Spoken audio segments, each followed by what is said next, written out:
that we're having these effects, and that I believe that our atmospheric experiments, and the more that we fool with the ionosphere and the different levels above us, the more we're likely to be impacted by, in other words, the harmful rays that the atmosphere used to protect us from. Now, Griff, I know you were telling me about how you can't even go outside without it totally draining you.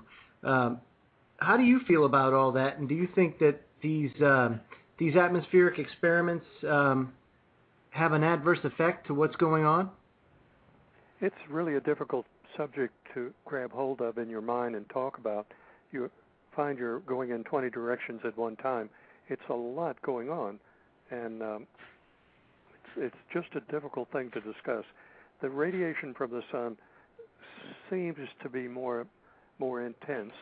I believe, from what I've been able to gather, there's a pretty wide spectrum radiation coming down. Dr.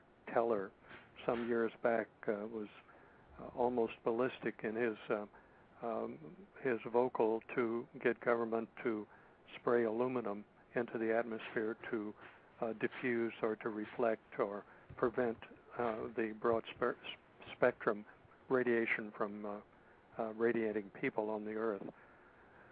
That's what Dr. Teller said.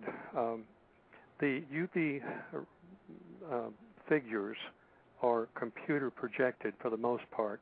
They make projections. I don't fully understand how they do that. I do know that European UV charts were considerably higher than computer-generated UV charts in the United States. I take those charts with a grain of salt. I've just become a real skeptic when it comes to government information.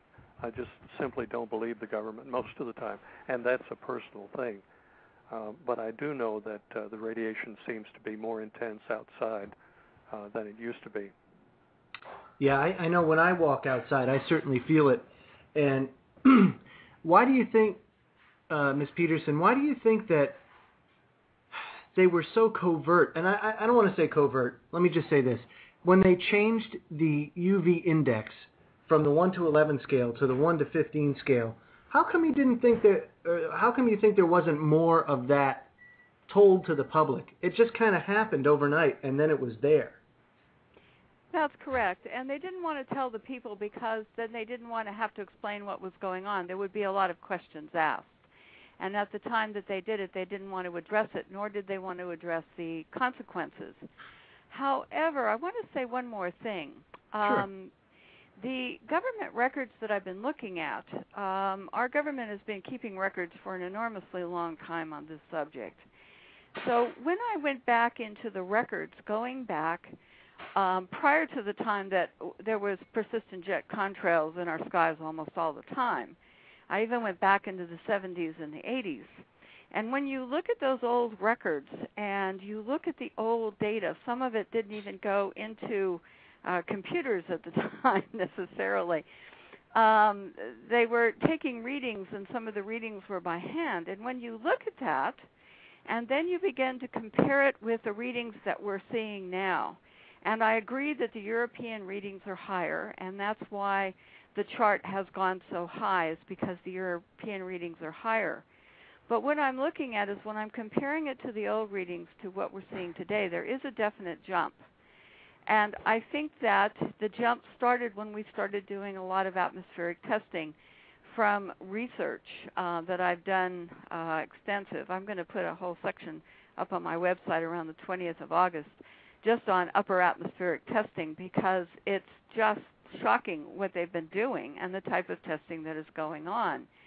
So I understand there's a question, but I also go back and I've gone back and looked at, for example, temperature readings that were handwritten by local fire departments.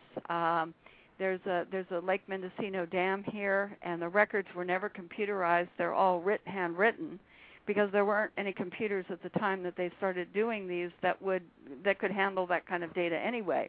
Mm-hmm. So these old records, when you start looking at the old records and then you're starting to compare them, you're beginning to see a definite trend that once they started these upper atmospheric tests or the jets started running over us, even some of the hand records are still kept by hand. So we could go back and look at the hand records from the same equipment, and we're seeing this very definite change. So I think that when you go back and historically look at not the projected data but the actual data, then you have kind of a different perspective on this. Mm-hmm. Now, you know what's going on as far as the legislation that's being put forward. Nancy Pelosi, a fellow Californian, I don't know if you feel very fond of her. I know I don't. And she called the Congress back into special session, or the House of Representatives. And I guess my question to you is cap and trade. Is it dead? And how much of the persistent contrails play a part in trying to get this legislation passed? Because it looks to me as if global warming is artificial. Would you say? Yes. I would say it's artificial, but I'm going to say that the jets that leave the persistent contrails and the white haze, according to all of the studies, show that a great percentage is aviation-driven, and that there's nothing in the climate legislation or the cap and trade bill which addresses either water vapor, nor does it address aviation. Although in England they didn't enlarge their airport because they felt that the aviation effects on climate change were too great. And this was recently, this happened this year. So we do know that the impact of aviation is tremendous, and yet no one wants to talk about that issue. No, I can imagine. But it doesn't take much to look up in the sky and say, you know what, something just isn't right, when you see the grid patterns being laid down and everything else. So I guess the next thing is these chemical compounds, you find them in the atmosphere, but I would think eventually it would have to fall to Earth. So with that said, these compounds, these barium salts, the aluminum, where do they go when they fall to Earth? What are some of the effects that these have, not only on food, but what about our drinking water? Well, they're getting into our drinking water. They're getting into our soils. They're changing the pH, which will make the soil less productive over the short and the long term. They're getting into everything. They get into the soils. They get into the food we eat. We breathe some of this as it comes down. So the effect is enormous. However, what you have to know is that our government is using rockets to put up aluminum oxide dust cloud. The Navy did that on September 19th, 2009, over the East Coast, and that dust cloud will eventually come back to Earth, and that was done for some atmospheric testing that was to be done. And there's another cloud that's supposed to be put up sometime this year, but the Navy and NASA don't want to talk about when that's going to happen because they didn't like our response that we thought maybe this might not be a good idea. So the government essentially and the military and private corporations look at our atmosphere as a place where they can conduct uncontrolled physics experiments without public debate or consent. And these chemicals, when they come down, are going to affect human health on a broad scale. And they are here in California because we can go back to drinking water records back as far as the early 1970s and look at the levels of these chemicals all the way from that time all the way up to the current spiking in some of these chemicals in our drinking water across the state. There's the California State Department of Health Drinking Water Division has 18 million bytes of data on drinking water tests that were taken for every drinking water source that was public in the state of California. And the information is free. It comes out on a CD. It's updated with all the new tests that are taken, actual water tests that are taken.